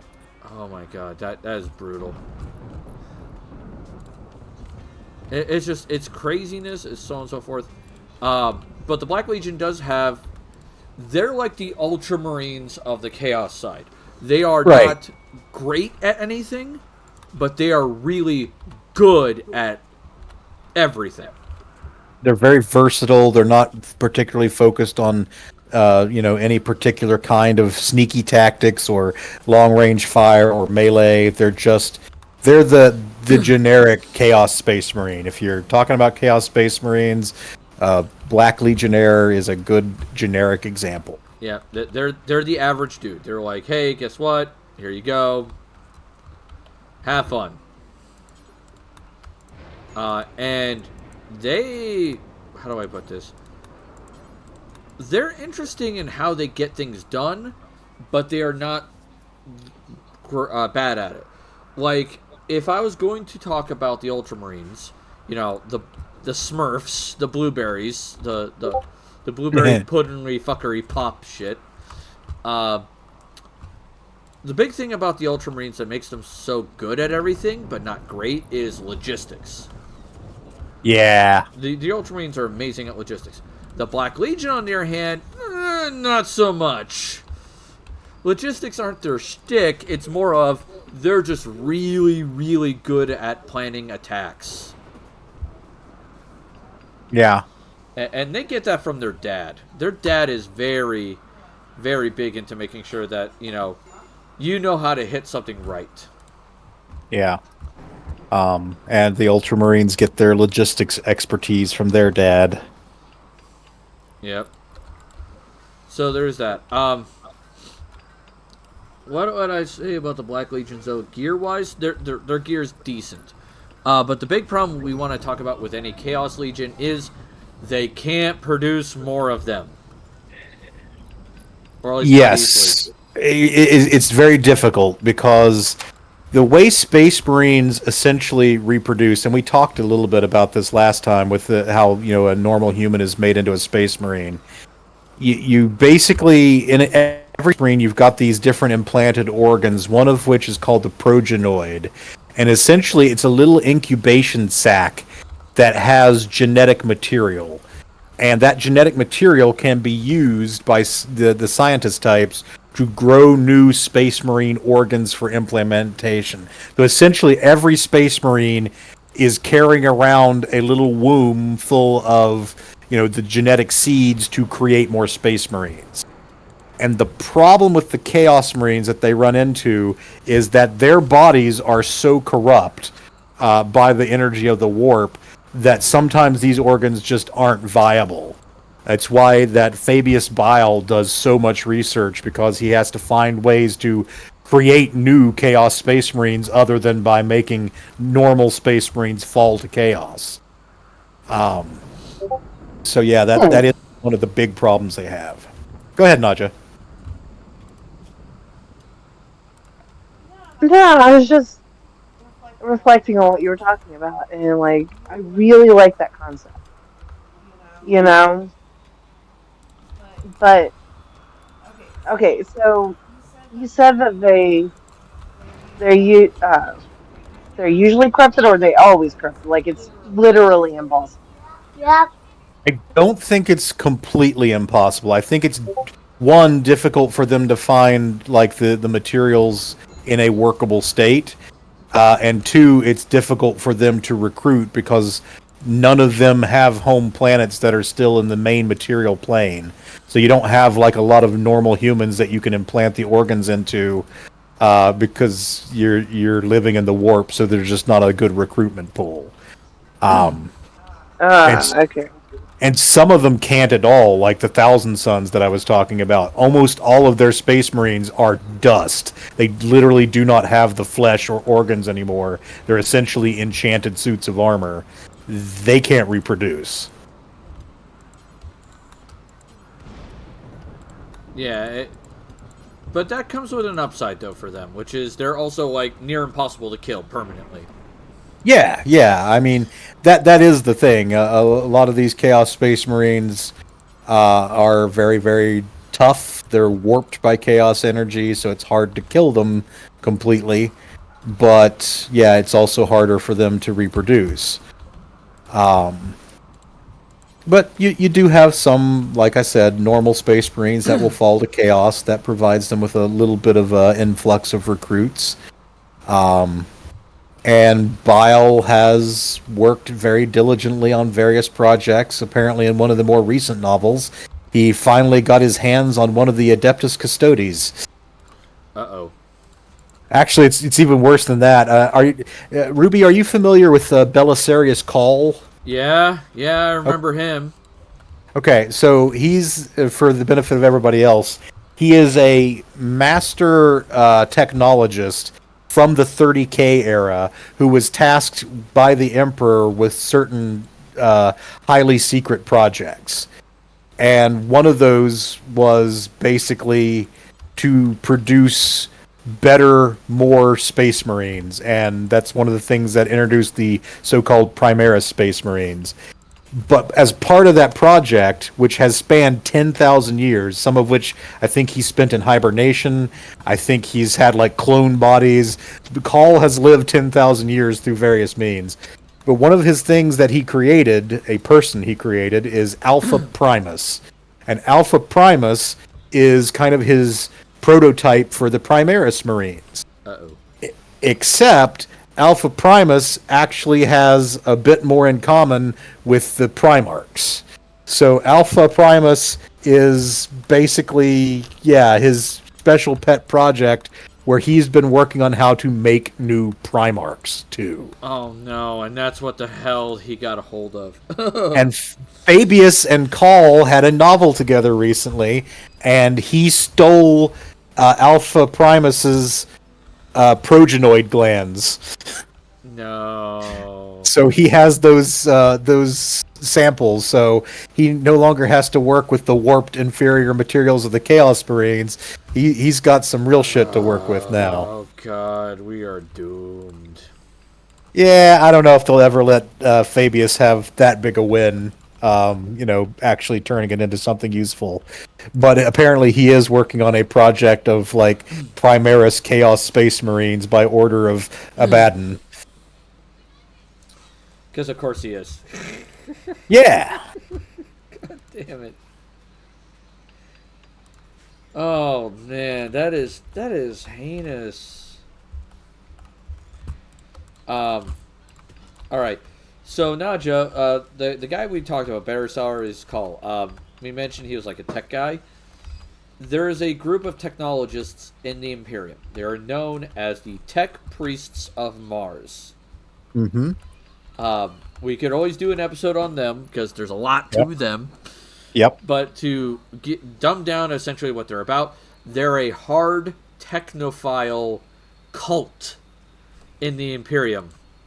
Yes. Who fully believe that there is a spirit of some form of God in all machines. Yes. And to kind of zero in on that, to give you just a tiny bit more background, basically, after the Age of Strife, when they had the AI rebellion, most of humanity developed a kind of fear of technology, particularly artificial intelligences. They actually still technically use artificial intelligences, they just don't call them that. But they don't realize what they are, because essentially the technology level of humanity stagnated. And the Tech Priests of Mars actually, for the most part, maintain that stagnation. They're allowed to repair and maintain existing machines. They're allowed to build from existing approved designs. But innovation is something that they regard with very high skepticism, because they can't tell if it's something that's going to go wrong. So essentially it's this, like, thousands of years ago trauma inflicted upon the human species that they have essentially turned into religious doctrine. We can't make new tech. We can't use alien tech. We have to use the tech that we've always used, and we can't improve upon it. So on the rare occasions where you have someone like Call who's doing new and rare, like, experimentation and research, they are often labeled as heretics or hunted down or sanctioned in some way, because they have this religious belief, like, these machines are holy, they have spirits, and in some case the machine spirit they're talking about is literally an AI. It's not necessarily a sophisticated one, but it's literally a primitive AI. One of the fun details, and I don't know that you know this, Ruby, that I found out, you may have heard that Belisarius Call has an AI copy of himself. He calls it the Call Lesser, I believe. Basically, it's like a copy of his own mind that he can bounce ideas off of or dispatch to take care of less important tasks. Okay, neat. He also has an AI model of Robute Gilliman. He has a Gilliman the Lesser that he basically uses to judge how well the real one will respond to a given idea. He runs it past the AI model. Of course he does. God damn it. Hey, AP, I hope you're having a great night. That is just the most fantastic thing, just to think of. Yes, I am Robute Gilliman. I am. Well, where's the rest of me? What? Where the fuck is the rest of me? I love the idea of him having his own little version of the regent of the entire Imperium as an AI data model that he can, would he get mad if I suggested this? So, yeah. Oh my god, that's great. Let me see if I can locate a good picture of Belisarius to throw into the Discord. Alright, let's see. Zerphonia, we just got a new person. She's good with animals, which I got someone who's doing that already. He's got 13, so I'm not worried about that. Let's see. Open her image. construction is decent, so I'll put her on construction. Her plants are amazing, so I'll do this. Put those on 3. Take off hunt. Leave you on 3. Warden. No. Smell. I'll put 4. And yeah, leave those on. And then that's a 2. Alright, so away you go. New person. Eventually I'm gonna have to start moving people out of this colony. Yeah. Because I have way too many people. So there is a picture in the Discord of Belisarius Call. Yep, let me get him open in the browser. Yeah, that's him. He has this long robe that basically melds with his lower half that has been replaced by a series of mechanical legs and an almost snake-like body that connects to it. He has replaced much of his body with machine parts, which is one of the reasons he's been able to live 10,000 years. Oh yeah, he's lived a long time, and that's the big thing about the tech priests of Mars, because they're based on Mars. They fully believe in biology. Let's replace it with machines. Machines don't fail like biology does. Yes.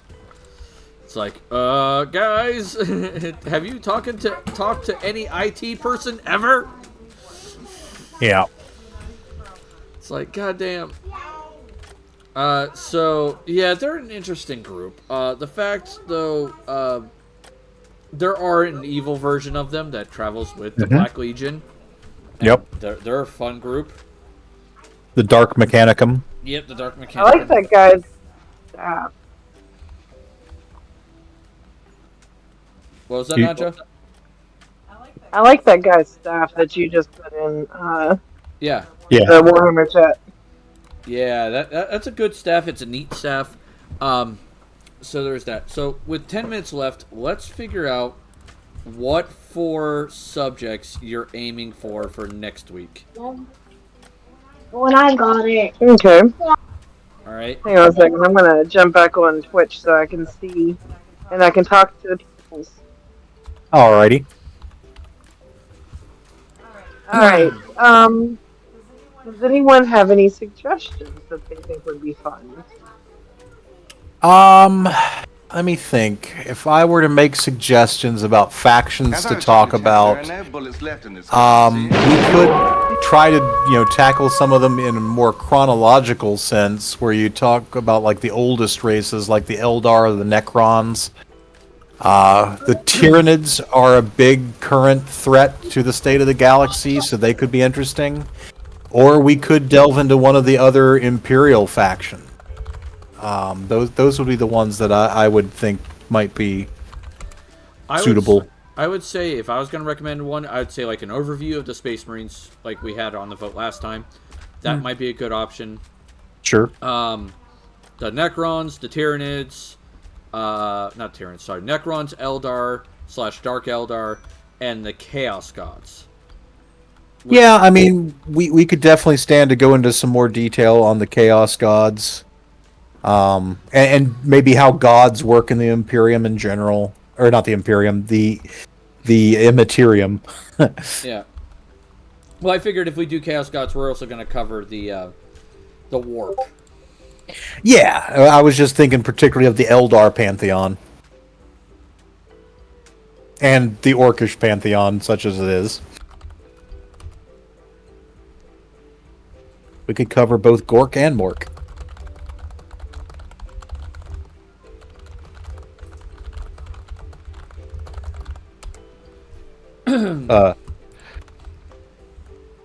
But yeah, I mean, so there's the others. What do you think, Nadja?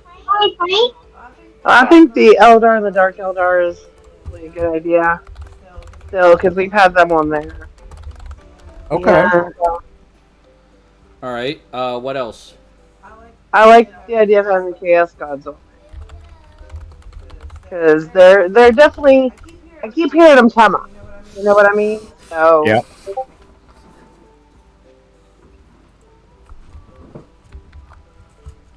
So Chaos Gods, we've got the Eldar and Dark Eldar.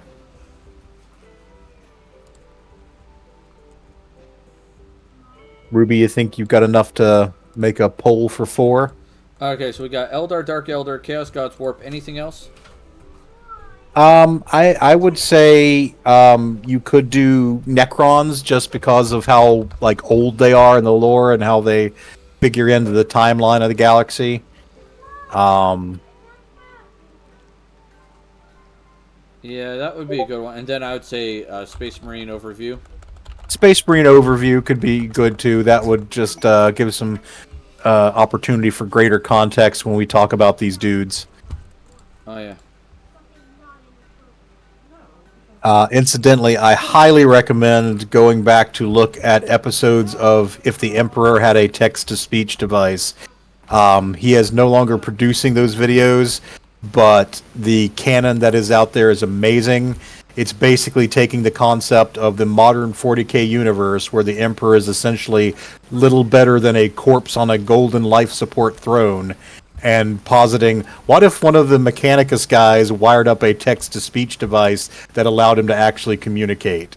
So the Emperor, as basically better, a little better than a dead thing, is talking to the people around him, and the author of those videos uses it as an opportunity to do lore dumps and explanations, and I have introduced multiple people to 40K lore through that series because it's just a fun way to digest it, and very funny besides. Oh yeah, it is definitely a series I would definitely recommend because there's so much humor to it. Mm-hmm. And it's definitely worthwhile. Like, I've had friends who've really enjoyed it, and so I was like, okay, yeah, let's do that. There we go. I was gonna say, I know I could do it there. I'm sitting here trying to get all of my tidal power in because now I have to build more power plants. You must construct additional pylons. Yeah, pretty much. Alright. The problem is you're not allowed to put them, like, right next to each other. Right. So, like, you have to, like, separate them just by enough to, like, get them packed in as best you can. But not so much that, like, you know, the game won't let you build them. Right. And that is always fun to try to figure out. Alright, there's nothing I can do. Gazoon type. Yeah, thank you. It's more of a cough than a sneeze, but I tried to cover my mic. Okay. I was gonna say, I know there's one coming up there somewhere. Okay, this one's gotta go up here. Alright. That's the ones I can build. Items from Kent. Skill trainer animal, skill trainer medical. Neat. Who's our medic right now? Oh, I am.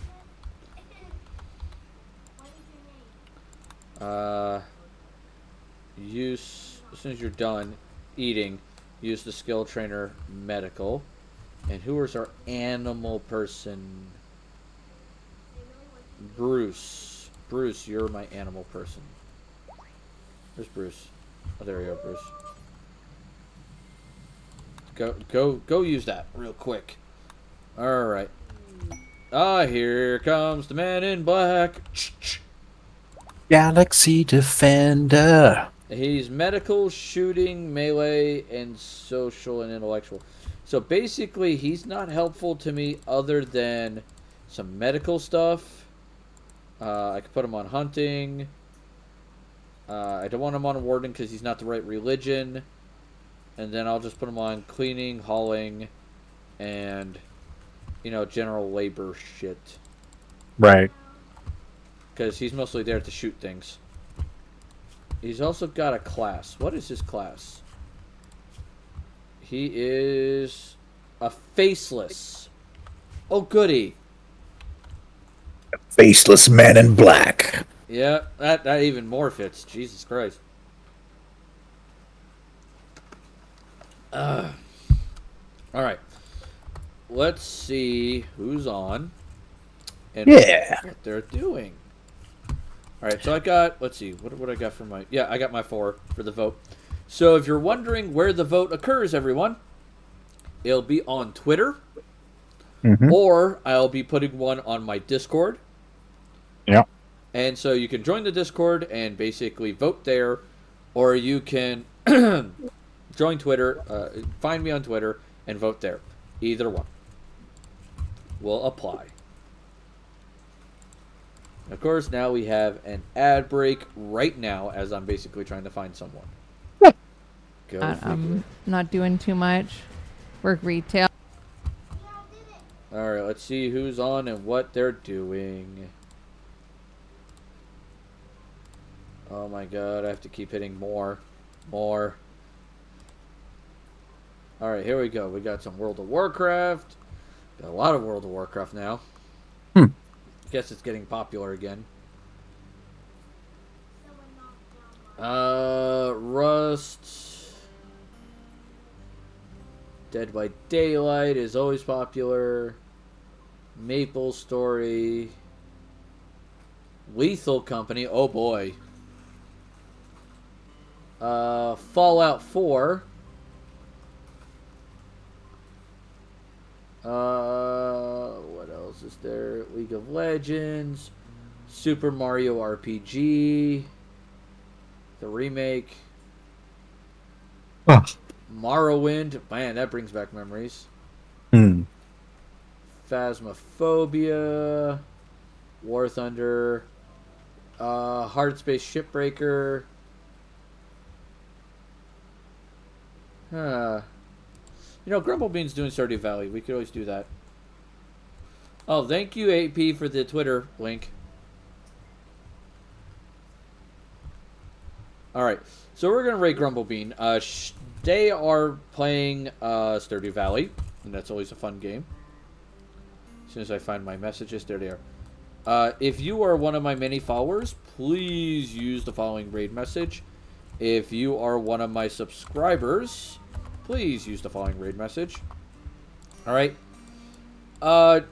Join us tomorrow for Wildcard Wednesday, where I will be playing Dragon Age 2, I believe, is this week. And let me double check that. I think it's Dragon Age 2 is this week. Then it's Baldur's Gate 3. Then it's Final Fantasy 8. Alright, so fun times. Lots of chaos there. For 5,000 channel points, you guys can decide what game I play on Wednesdays. Alright, you can add that to the queue. Alright?